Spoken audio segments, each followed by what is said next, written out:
ભાઈઓ બહેનો, આવડો મોટો દેશ એ મજબૂર સરકારથી ન ચાલે. અરે મોહલ્લામાં પણ, ગામમાં પણ પોલીસ વાળો ઢીલો ઢાલો હોય ને, લેંગા છાપ, તો કોઈને ગમે નહીં, એને પોલીસ વાળો મજબૂત જોઈતો હોય છે. અરે આપણે નિશાળમાં બાળકને ભણવા મોકલીએ અને બાળકને પૂછે કેમ જતો નથી, તો કે સાહેબ અમારા માસ્તરમાં દમ નથી, કે આવે જ હા વાઈને બેહી રહે છે. એને માસ્તરને ન ગમે, છોકરું નિશાળે ના જાય. તો આવડો મોટો દેશ ચલાવવાનો હોય તો ઢીલો ઢાલો પ્રધાનમંત્રી ચાલે ભાઈ? અરે ખેલ ખેલાડીના અને ઘોડા અસવારોના કેનારો માનવી ચાલે ભાઈ, અને તો જ દેશ ચાલે ભાઈઓ. અને એટલા માટે દેશને મજબૂત સરકાર જોઈએ. દેશને મજબૂર સરકાર ન ચાલે ભાઈઓ. આવડો મોટો દેશ સરકાર મજબૂર હોય તો ન દેશ એક રહી શકે, ન દેશ નેક રહી શકે, ન દેશ ગતિ લાવી શકે, ન દેશ પ્રગતિ કરી શકે.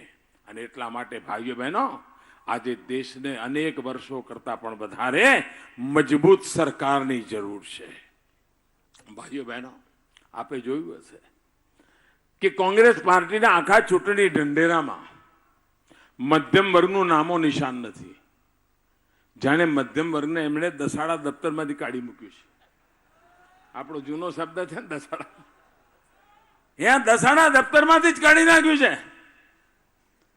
મધ્યમ વર્ગ, અરે આ દેશની અંદર આજે મધ્યમ વર્ગ સૌથી મોટો બલ્ક બની ગયો છે. સૌથી મોટો સમૂહ હોય તો મધ્યમ વર્ગનો છે.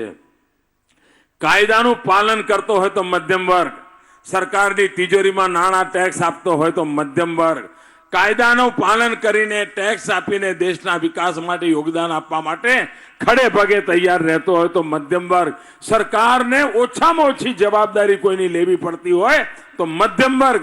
એ મધ્યમ વર્ગને ખતમ કરવાના ખેલ ચાલી રહ્યા છે. કોંગ્રેસ પાર્ટીના એક સલાહકાર અમેરિકાથી ખાસ આવતા હોય છે અને આવીને નિવેદન કર્યું કે મધ્યમ વર્ગ તો સેલ્ફિશ છે, સેલ્ફિશ, સ્વાર્થી છે. એના ઉપર તો ટેક્સ નાખો તો નાખવાનો જ હોય તો જ દેશ ચાલે. તમે વિચાર કરો ભાઈ, એક બાજુ કોંગ્રેસનો વિચાર આ છે કે મધ્યમ વર્ગની કમર તોડી નાખો. આ ભારતીય જનતા પાર્ટીએ ઇન્કમ ટેક્સની લિમિટ 5 લાખ રૂપિયા કરી દીધી. આ દેશના કરોડો લોકો આશીર્વાદ આપે છે. 5 લાખ રૂપિયાની આવક સુધી કોઈ ઇન્કમ ટેક્સ નહીં ભરવાનો. ભાઈઓ બહેનો, 5 વર્ષથી અમને દેશની પાઈ બચાવીને વિકાસના કામો કર્યા છે. દલાલો જે રૂપિયા લઈ જતા હતા એ રૂપિયા બચાવ્યા છે અને દેશનું ભલું કરવા માટે કોઈ કમી નથી રાખી. એક નવા પૈસાનો ટેક્સ 5 વર્ષમાં ન નાખીને દેશને ચલાવવાનું અદ્ભુત કામ અમે કરી બતાવ્યું છે. આપ વિચાર કરો, અમે ગરીબોના કલ્યાણમાં પણ કાયમી વ્યવસ્થા ઊભી કરી છે. આ દેશના 50 કરોડ લોકો, અહીં આવેલામાંથી અડધા લોકો એના લાભાર્થી હશે. 50 કરોડ લોકો જેમને આયુષ્યમાન ભારત યોજનાનો લાભ આપ્યો છે. 5 લાખ રૂપિયા સુધી કોઈ પણ પરિવાર, ગરીબ પરિવાર હિન્દુસ્તાનના કોઈ પણ મોટામાં મોટી હોસ્પિટલમાં જઈને સારવાર લે તો 5 લાખ રૂપિયા વર્ષે ખર્ચો આ દેશની સરકાર કરશે. ભાઈઓ, આજે ગરીબ હવે દેવાદાર નહીં થાય. માંદગી આવે તો મોતનો ઇંતજાર નહીં કરે. આજે ગરીબ હિંમતભેર બીમાર થયો તો દવાખાને જશે અને એને ભરોસો છે, અરે મોદી બેઠા છે, ચિંતા છોડો. ડોક્ટરને કહેશે કે અરે ભાઈ તારે જે કાપવું હોય કાપ, ઓપરેશન કરવું હોય કર, નવો પગ નાખવો તો નાખ, હાથ નાખવો તો નાખ, મોદી સાહેબ છે પૈસા મોકલી આપશે.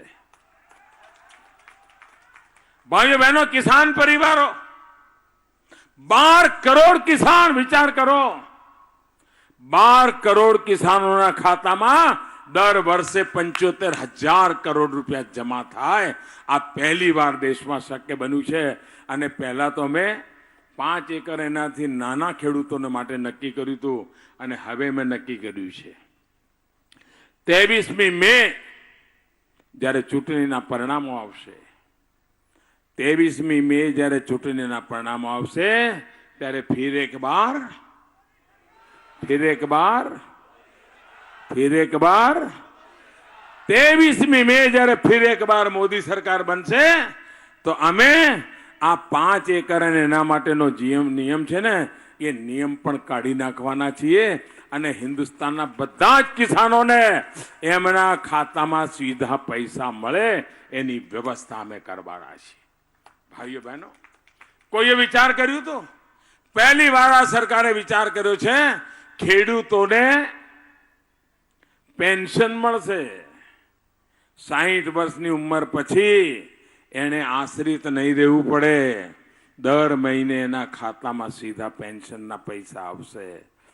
અમે એટલું જ નહીં, નાના નાના દુકાનદારો હોય એ બિચારો પાનનો ગલ્લો ચલાવતો હોય કે નાનો ચણા મમરાનો ઠેકો ચલાવતો હોય કે શાકભાજીની દુકાન લઈને બેઠો હોય, એને પણ આ સરકારે નક્કી કર્યું છે કે અમારી સરકાર બન્યા પછી નાના નાના દુકાનદારો, કાપડની દુકાન હોય, વાસણની દુકાન હોય, મસાલાની દુકાન હોય, ગાંધી હાટું ચલાવતો હોય, એવા બધાને દર મહિને પેન્શન મળે એની પણ યોજના લઈને અમારી નવી સરકાર આવવાની છે. ભાઈઓ, આપ વિચાર કરો. મને બરાબર યાદ છે, હું જ્યારે ગુજરાતમાં હતો ત્યારે ઈડરમાં હું આપણા સાપ અને નોરિયા ચલાવનારા જે વાદી પરિવારો હોય છે એમને એકવાર મળ્યો. મુખ્યમંત્રી હતો ત્યારે. મેં કહ્યું ભાઈ તમે છોકરાઓને ભણાવો, દીકરીઓને ભણાવો. મને કહે સાહેબ અમારા ઘર ક્યાં છે, હું ભણાવીએ, અમારા છોકરા તો ફર્યા કરે, અમે એક ગામથી બીજા ગામ રજડતા હોઈએ, અમે ક્યાં ભણાવીએ. મેં કહું તમને રહેવાનું ઘર આપું તો? મને કહે સાહેબ તો અમે ભણાવીએ. મેં કહ્યું જો તમે મને ભણાવવાનું વચન આપતા હોય તો હું ઘર આપું. તમે અહીંયા વાંકાનેર જાઓ તો આપણા બધા આવા ગુમંતુ જાતિના લોકો માટે મેં ઘર બનાવ્યા છે, તમને યાદ હોય તો.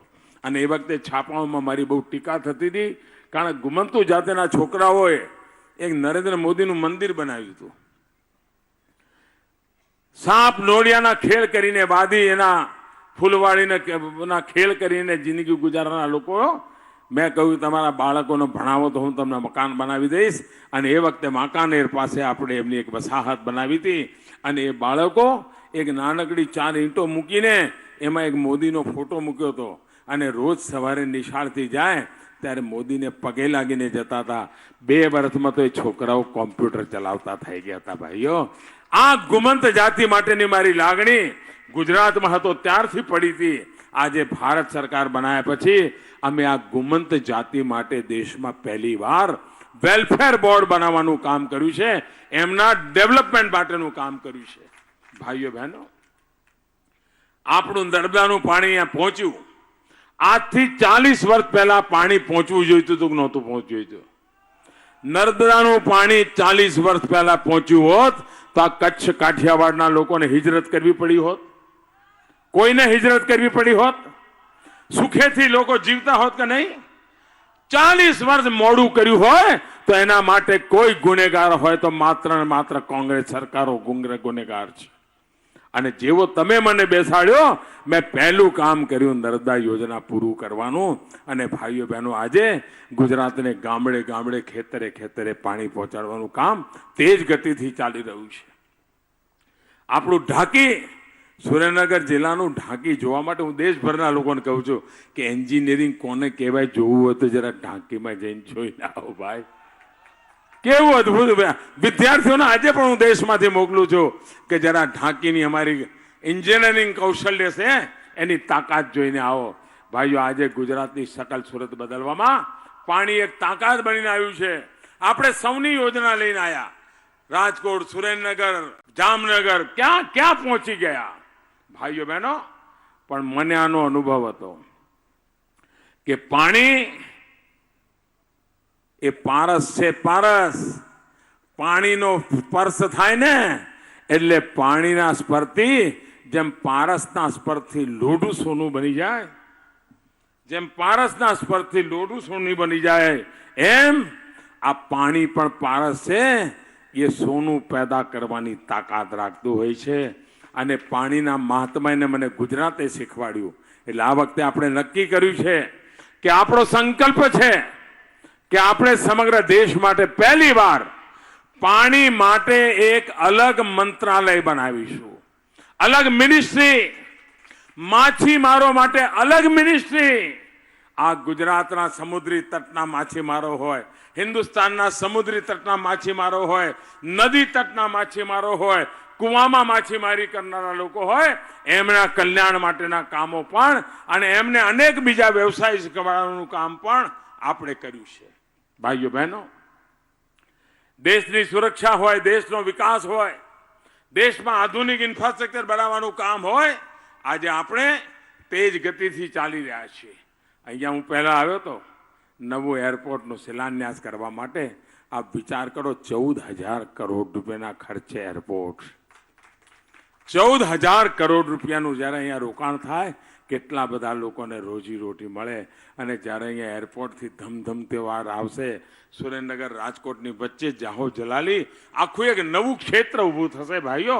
અને વિકાસની આ કલ્પના સાથે આપણે જ્યારે કામ કરી રહ્યા છીએ, ત્યારે આપણી સામે જે તાકાતો પડી છે એને પરાસ્ત કરવા માટે મને ગુજરાતનો વિશેષ સાથ અને સહયોગ જોઈએ ભાઈઓ. હું આ ધરતીનું સંતાન છું અને હું તમારામાંથી અનેકોના નામથી બોલાવી શકું. હું સુરેન્દ્રનગર જિલ્લાના સેંકડો ગામોના નામ, હવે કોઈ આવો પ્રધાનમંત્રી આવે કે જે સુરેન્દ્રનગર જિલ્લાના ગામના નામ જાણતો હોય? અને હું ક્યાંય રસ્તામાં જતો હોય તમને કઈ દેખાય અને તમને વિચારા તમે જોરથી બૂમ પાડો કે ના પાડો, અરે નરેન્દ્રભાઈ ઉભા રહો, જરા વાત કરવી છે, કહો કે ના કહો?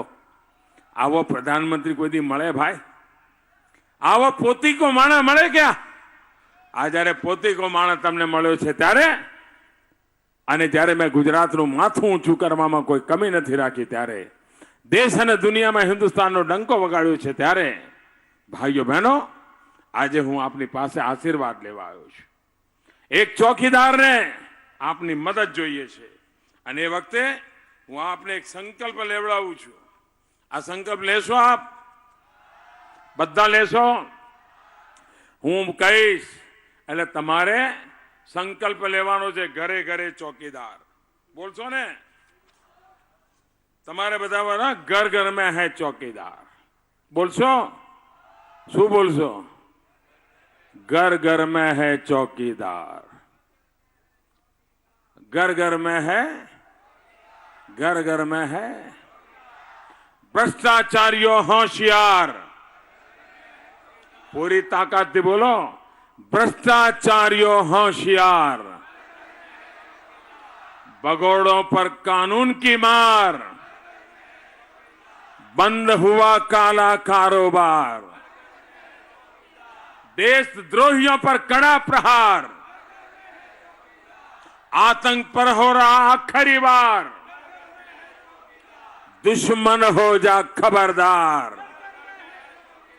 घुसपैठिए भागे सीमा पार, टूटेगी जात पात की दीवार,